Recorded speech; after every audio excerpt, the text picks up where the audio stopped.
We're gonna do a little quiz to check the status of your marriage. Are you ready? I want you to think back to your early days of dating. Back to those moments when you first met and you were having fun, hanging out with each other, when you fell in love, when you were newlyweds. Remember that? I want you to think back and say, okay, what was that time like? You might even want to get a pencil and a piece of paper, write that down at some point. What do I remember about those times? Did you guys have fun together often?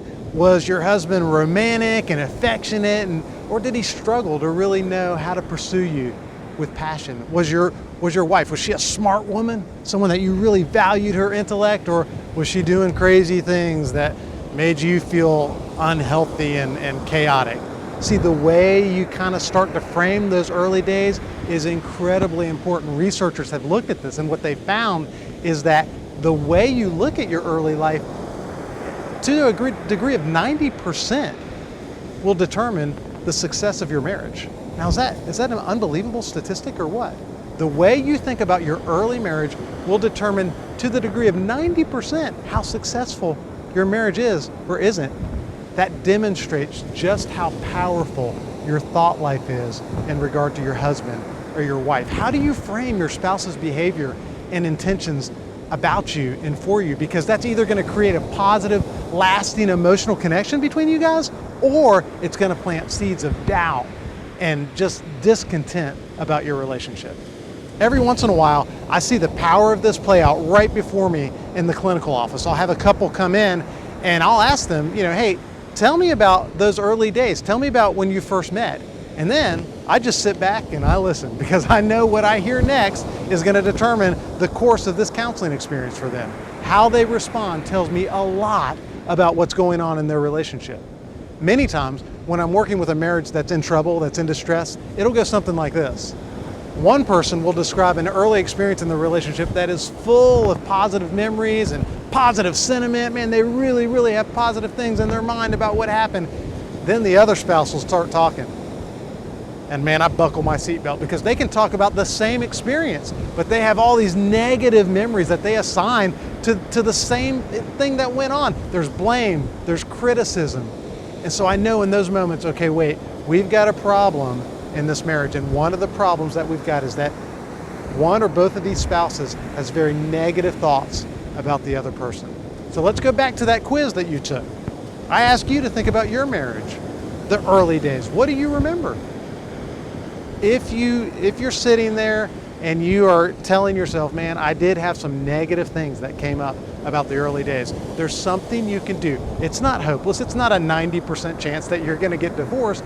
Let me tell you what you can do. Number one, recognize that your trouble remembering positive things, even early in the relationship, is likely a sign that you have this negative mindset about your spouse, and that's real. It's a reality in your heart and in your mind. And the goal here is not to beat yourself up. Don't tell yourself, man, I messed up because I think this about my spouse. You just have to commit to working on the relationship, and specifically, you need to commit on developing positive thoughts, positive sentiment about your thoughts, about your spouse. Number two, focus on monitoring your negative thoughts about your spouse right in the moment of those expectations not being met. Now, this is pivotal, because it's very easy to feel comfortable in a relationship and comfortable with your spouse when your experience matches your expectation. That's super easy. The issue is when your experience does not match your expectation, when you're disappointed, when you can't believe this has happened. That's the moment that this negative mindset is going to come in, and really the enemy is going to attack you in the battleground of your mind. And before you know it, those negative thoughts will start to just play out. And when those expectations aren't met, that running dialogue in your head will be very real, and it will be very, very visceral almost.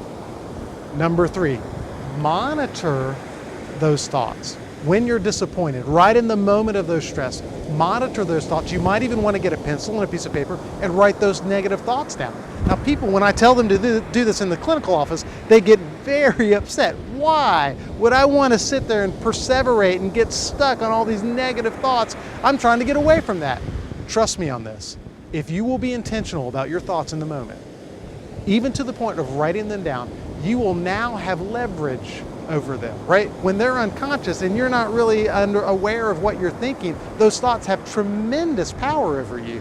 When you write them down, You articulate them. Now, guess what? You can control them. You know what's happening inside your head. Number 4, actively confront those negative thoughts in the moment of that disappointment. Research shows that when we assume the worst about our spouse and their intentions, that creates all these negative emotions. But research also shows that when you believe the best about your spouse,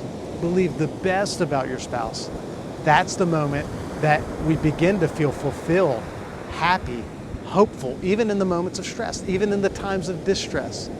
So have a conversation with yourself in your own head, right? Begin to confront those negative thoughts. Don't assume the worst. Catch yourself in that.